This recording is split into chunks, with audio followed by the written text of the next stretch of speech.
Assalamualaikum warahmatullahi wabarakatuh. Selamat pagi teman-teman sekalian. Apa kabar? Tetap semangat. Alhamdulillah. Luar biasa. Kebalik ya.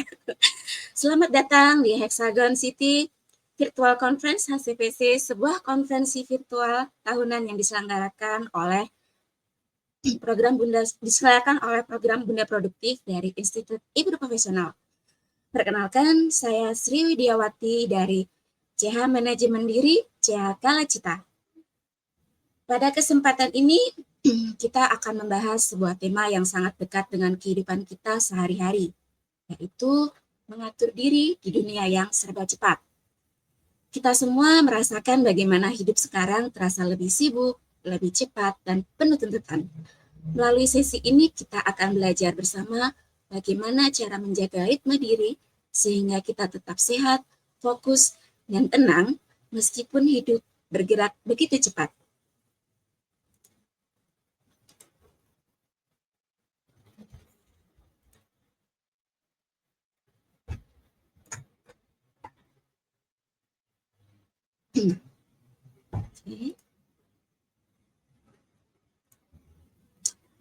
Pada slide ini kita melihat beberapa gambaran mengapa kita menyebut dunia kita sekarang sebagai dunia yang bergerak cepat. Pertama, notifikasi hampir tidak pernah berhenti. Handphone kita terus berbunyi, baik itu pesan email, grup WhatsApp, media sosial, dan sebagainya. Kedua, tuntutan serba instan. Banyak hal diminta selesai, hari ini juga, bahkan sekarang juga. Ketiga, pekerjaan menumpuk, satu tugas belum selesai, sudah ada tugas berikutnya menunggu. Keempat, peran kita bertambah sebagai pekerja, anak, orang tua, anggota komunitas, dan lain-lain. Contoh, mungkin pagi hari kita sudah menyiapkan kebutuhan keluarga, lalu bekerja atau kuliah, setelah itu masih ada tugas organisasi, dan pada malam hari masih menjawab pesan masuk. Dari sini kita bisa memahami bahwa wajar jika banyak orang merasa lelah dan kewalahan.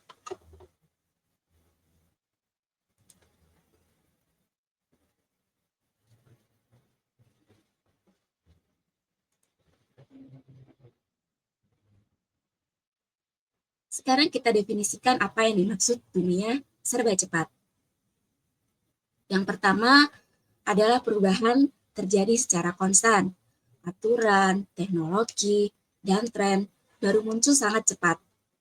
Hal yang hari ini dianggap baru bisa jadi minggu depan sangat tergantikan. Yang kedua, informasi sangat berlimpah. Dalam satu hari kita bisa menerima lebih banyak informasi dibandingkan orang beberapa puluh tahun lalu dalam berbulan-bulan. Yang ketiga, tuntutan serba cepat dan instan. Banyak orang mengharapkan jawaban segera, balasan pesan segera, dan hasil kerja sesegera mungkin. Yang keempat, standar produktivitas semakin tinggi. Seseorang merasa harus selalu sibuk agar dianggap berkembang atau berhasil.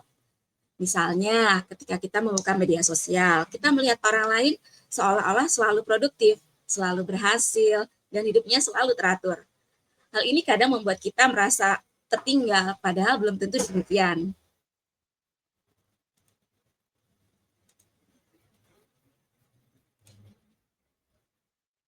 Apa sih dampak dari dunia yang serba cepat? Dunia serba cepat ini memiliki dua sisi, ada sisi positif dan sisi negatif. Dari sisi positif, kehidupan yang serba cepat dapat membuat kita lebih efisien dalam segala sesuatu. Ketika kita bisa bekerja dari mana saja, berkomunikasi dengan cepat, dan mengakses informasi dengan mudah. Selain itu, kondisi ini mendorong munculnya banyak inovasi, peluang baru, baik dalam pekerjaan maupun dalam kehidupan pribadi. Namun, di sisi lain, ada juga dampak negatif. Banyak orang menjadi rentan mengalami burnout, kelelahan, yang bukan hanya fisik, tetapi juga mental dan emosional. Tingkat stres meningkat, dan kita menjadi sulit fokus karena perhatian kita terbagi ke banyak hal sekaligus. Contoh, seseorang mungkin tampak terus sibuk seharian. Jika ditanya, apa satu hal penting yang benar-benar selesai hari ini? Ya, mungkin justru bingung menjawab bahwa itu tanda bahwa dunia yang cepat membuat kita aktif tetapi tidak selalu efektif.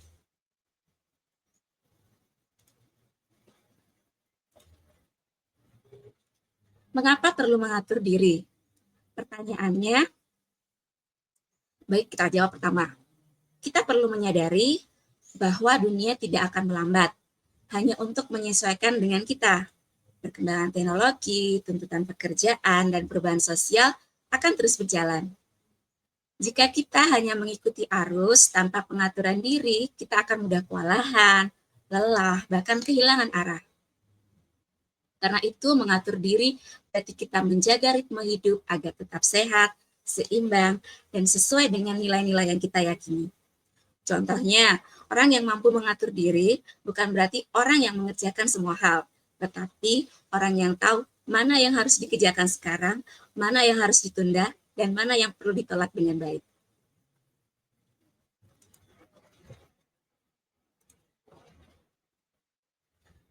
Bagaimana cara mengatur diri? Kita membutuhkan keterampilan dan kemampuan dalam mengatur diri di dunia yang serba cepat. Pertama adalah keterampilan manajemen waktu dan prioritas.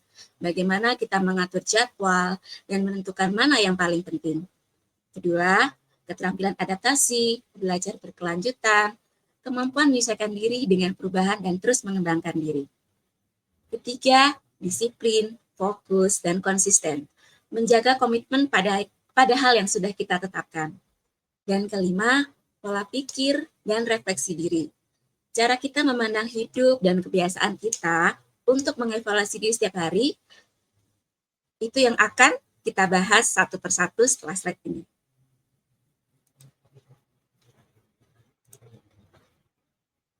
Oke, yang pertama adalah manajemen waktu dan prioritas. Salah satu cara sederhana adalah dengan menetapkan maksimal 3 prioritas utama setiap hari. Mungkin setiap orang punya manajemen waktu yang berbeda-beda ya, tapi mungkin sebuah tips kecil dari kita belajar di sini memberikan prioritas utama dulu gitu. Artinya meskipun daftar tugas kita panjang, kita memilih 3 hal yang paling penting dan paling berdampak untuk diselesaikan hari ini. Kita juga bisa menggunakan teknik time blocking, yaitu membagi hari dalam blok waktu tertentu. Misalnya, pukul 9 sampai jam 11 kita fokus dalam pekerjaan utama. Lalu pukul 11 sampai 12 untuk membalas pesan dan email, dan seterusnya. Selain itu, kita juga harus menghindari multitasking yang berlebihan. Nah, biasanya namanya ibu-ibu ya, kita selalu multitasking ya. Nah, ini yang harus kita hindari. Walaupun kita mungkin nggak bisa langsung menghindari saat itu juga ya. Oke. Nah, mengerjakan hal yang sekaligus seringkali membuat hasil kurang maksimal dan energi cepat habis. Biasanya kalau ibu-ibu langsung cepat tantrum ya. Contoh, daripada membuka email, membalas chat, dan mengerjakan laporan bersamaan, akan lebih efektif jika kita fokus mengerjakan laporan selama 30-40 menit tanpa distraksi. Baru kemudian beralih membalas pesan. Oke, slide selanjutnya.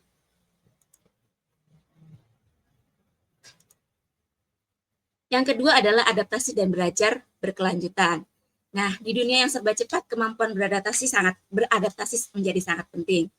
Bukan berarti kita harus menyukai semua perubahan, tetapi kita bersedia memahami dan menyesuaikan diri secara bertahap. Salah satu bentuk adaptasi adalah belajar hal-hal kecil secara rutin. Misalnya, belajar fitur baru di aplikasi yang sering kita gunakan, atau membaca artikel singkat setiap hari. Ketika kita nggak perlu sih menunggu waktu luang yang sangat panjang untuk belajar. Justru belajar sedikit demi sedikit tetapi konsisten seringkali lebih efektif. Contoh, setiap hari kita meluangkan 10 sampai 15 menit untuk mempelajari satu hal baru yang mendukung pekerjaan atau studi kita. Seperti cara menggunakan fitur tertentu di Excel atau membaca ringkasan buku yang relevan dalam bidang kita. Yang ketiga, Yang ketiga adalah disiplin, fokus, dan konsistensi. Di sini prinsipnya adalah selesaikan satu tugas hingga tuntas sebelum beralih ke tugas berikutnya. Dengan demikian, kita benar-benar memiliki hasil nyata, bukan hanya banyak kegiatan yang setengah-setengah. Kedisiplinan yang kita latih sebaiknya adalah kedisiplinan yang lembut, bukan yang membuat kita merasa bersalah berlebihan ketika kita gagal melakukan tugas itu gitu. Nah, jika hal ini belum berjalan baik, kita masih bisa belajar dan memperbaikinya besok. Yang lebih penting adalah konsisten. Langkah kecil yang dilakukan setiap hari akan memberikan hasil besar dalam jangka yang panjang. Contoh, seseorang yang belajar 20 menit setiap hari selama 1 bulan, seringkali akan mendapatkan hasil lebih baik dibandingkan orang yang belajar 3 jam sekaligus, tetapi hanya 1 kali. Nice slide. Yang keempat adalah kesejahteraan fisik dan mental. Tubuh dan pikiran kita adalah alat utama untuk menjalani aktivitas. Karena itu, tidur yang cukup dan berkualitas bukanlah kemewahan, melainkan kebutuhan.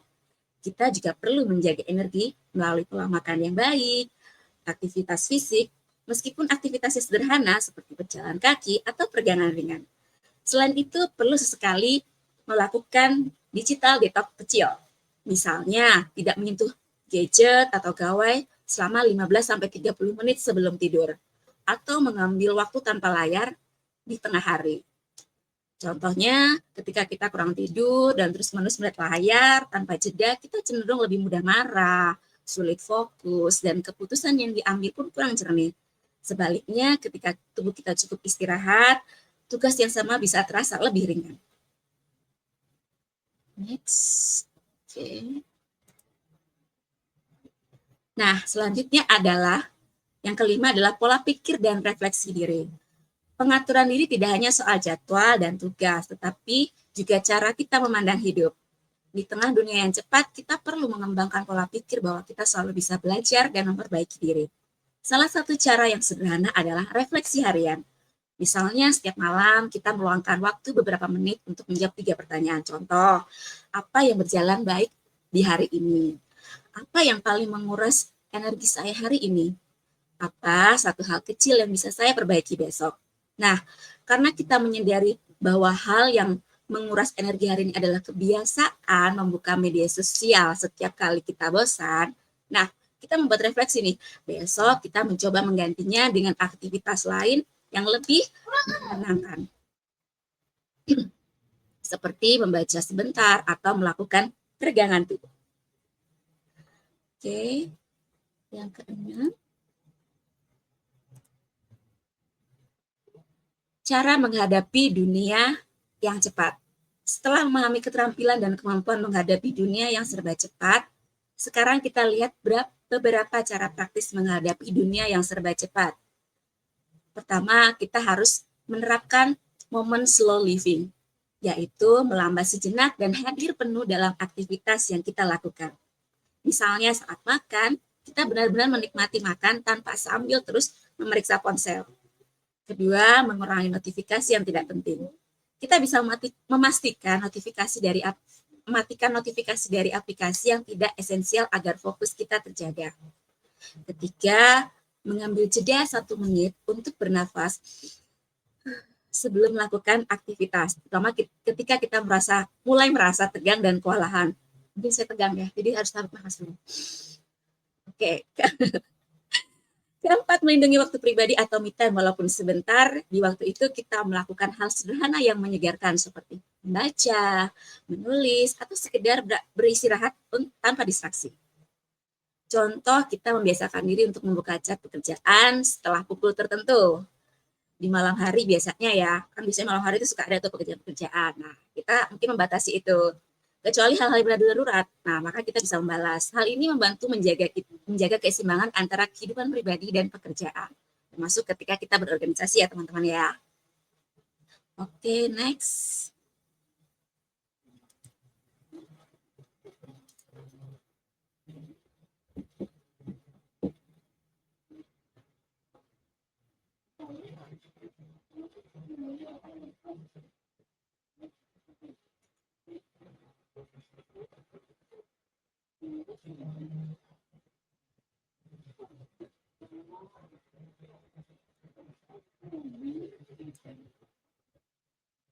Maaf ya teman-teman ya. Sebentar, saya sedikit. Oke. Sebelumnya saya beri sebentar ya, karena saya ingin teman-teman mohon bantuan teman-teman untuk mengisi form feedback ya. Saya sematkan di kolom chat, mudah-mudahan teman-teman bisa membaca chat saya. Oke. Terima kasih. Oke. Oke. Sudah. Kita lanjut ya teman-teman ya. Mohon diisi ya teman-teman ya. Sebentar. Oke. Oke.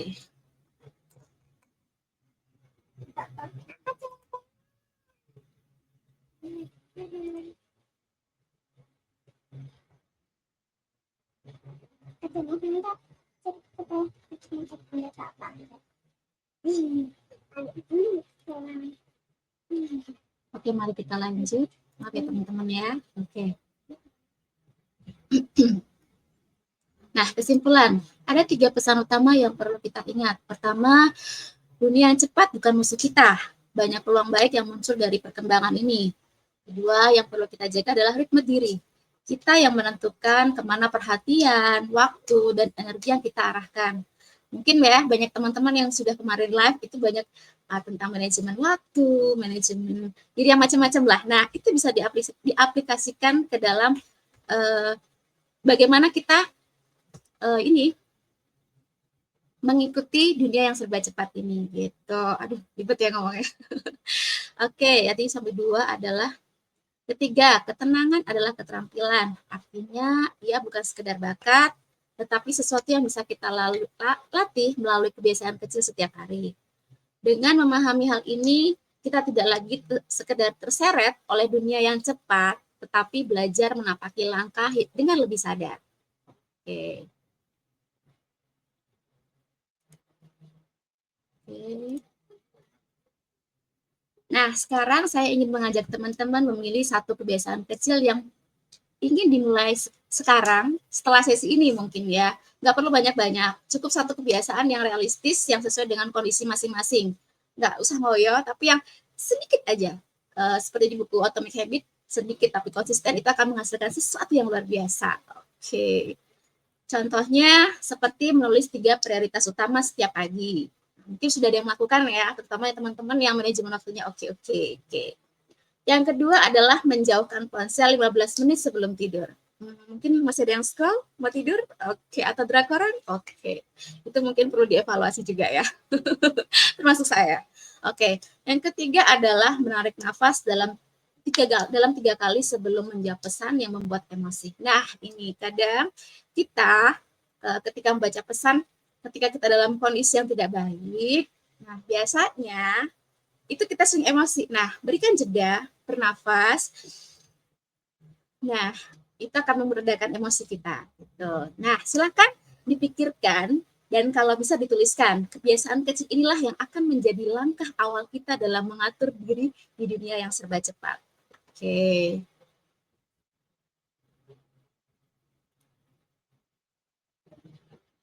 Oke.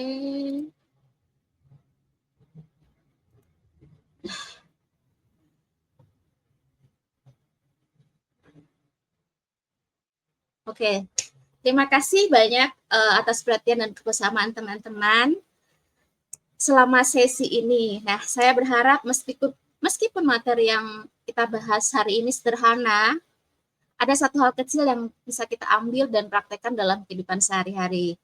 Jika berkenan, silakan mengisi feedback atau umpan balik yang sudah saya berikan mengenai sesi ini, yang sudah saya berikan di kolom chat. Semoga semua diberikan kekuatan untuk mengatur diri yang lebih baik sehingga kita bisa menjalani hidup yang lebih tenang, seimbang, dan bermakna. Oke. Oke, saya akan coba. Nah, sudah saya bintangin ya teman-teman ya. Oke. Oh, formnya belum keluar ya? Oh, sebentar. Oke, show. Sudahkah ya? Sudah ada? Sudah ada di kolom komentar? Sebentar. Oke.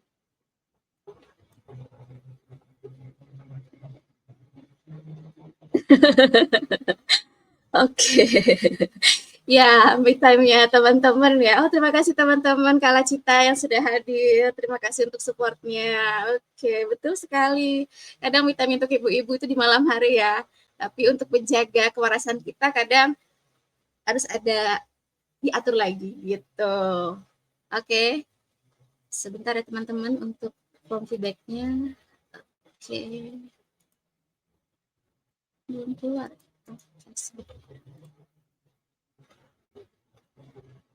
Oke. Sebentar ya kakak ya.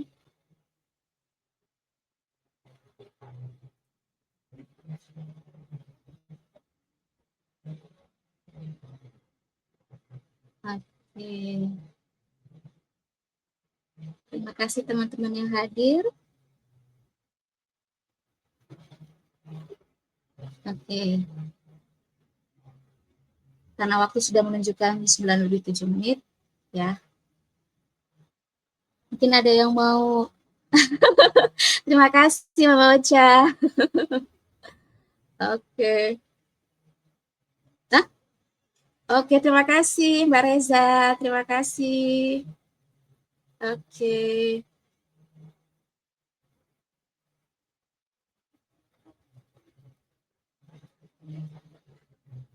Teman-teman, mohon maaf bila ada kekurangan. Itu adalah milik saya dan kesempurnaan adalah milik Allah. Saya akhiri sesi live saya bersama teman-teman. Mungkin kalau ada sharing-sharing lagi kita bisa japri ya teman-teman ya. Oke. Wabillahi taufik wal hidayah. Wassalamualaikum warahmatullahi wabarakatuh.